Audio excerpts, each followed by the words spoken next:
আপনারা যদি এই ধরনের গাজরের হালুয়া রেসিপি দেখতে চান তাহলে ভিডিওটি শেষ পর্যন্ত দেখতে থাকুন। নমস্কার বন্ধুরা, আমি সুপ্রিয়ার রান্নাঘরে আপনাদের স্বাগত। আজকে আমি বানাতে চলেছি গাজরের হালুয়া। গাজরের হালুয়া বানানোর জন্য প্রথমে আমি গ্যাস জ্বালিয়ে নিচ্ছি।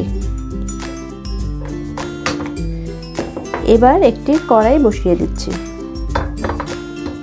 কড়াই গরম হয়ে গেলে এর মধ্যে দিয়ে দেব ঘি। কড়াই গরম হয়ে গেছে, এবার এর মধ্যে দিয়ে দেব 2 চামচ পরিমাণ ঘি। এবার গ্যাসের ফ্লেম লোতে রেখে কাজু কিশমিশগুলো হালকা করে ভেজে নেব।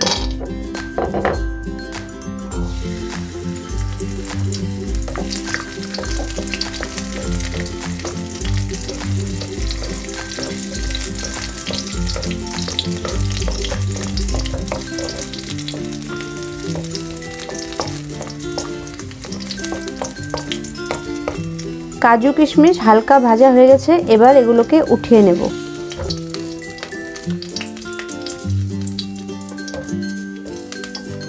কাজু কিশমিশ ভাজার ঘিয়ের মধ্যে দিয়ে দেব গ্রেট করে রাখা গাজরগুলো। এবার গাজরগুলো হালকা করে ঘিয়ের সঙ্গে ভেজে নেব।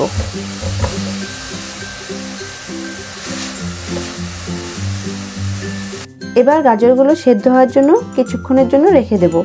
আর এখানে গ্যাসের ফ্লেম লো থেকে মিডিয়াম করে নেব। গ্যাসের ফ্লেম লোতে রেখেই আমি গাজরগুলো হালকা করে ভেজে নিয়েছি। এবার এর মধ্যে দিয়ে দেব দুধ।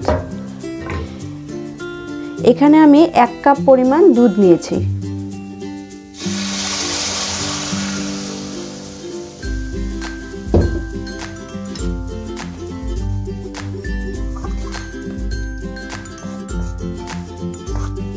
তিন থেকে 4 মিনিট হয়ে গেছে। এবার আমি চেক করে নেব গাজরগুলো সেদ্ধ হয়েছে কিনা। অল্প উঠিয়ে নিয়ে হাতে টিপে দেখে নেব সেদ্ধ হয়েছে কিনা। গাজরগুলো মোটামুটি সেদ্ধ হয়ে গেছে, দুধও অনেকটা শুকিয়ে গেছে।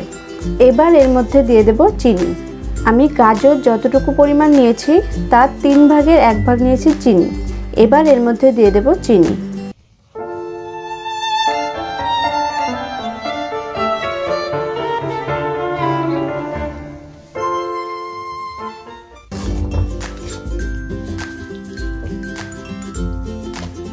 চিনি দেওয়ার পর আমি গ্যাসের ফ্লেম হাইতে রেখে 2-3 মিনিট হতে দিয়েছি। এবার এর মধ্যে দিয়ে দেব ভেজে রাখা কাজু কিশমিশগুলো।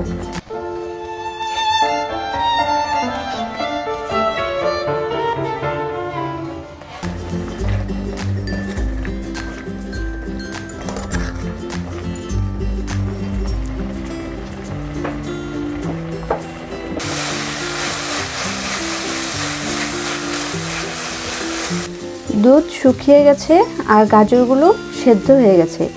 এবার আমি গ্যাসের ফ্লেম অফ করে দিয়ে এর মধ্যে দিয়ে দিলাম এলাচ গুঁড়ো। এবার এলাচ গুঁড়ো দিয়ে ভালো করে নাড়াচাড়া করে কড়াই নামিয়ে নেব। তৈরি হয়ে গেল গাজরের হালুয়া। আপনারা যদি ইউটিউব থেকে এই ভিডিওটি দেখছেন তাহলে ভিডিওটি লাইক করে দেবেন এবং চ্যানেলটিকে সাবস্ক্রাইব করে পাশে থাকা বেল আইকনটি বাজিয়ে দেবেন। এবং যদি ভিডিওটি ফেসবুক থেকে দেখছেন তাহলে ভিডিওটি লাইক করে দেবেন এবং পেজটি ফলো করে রাখবেন।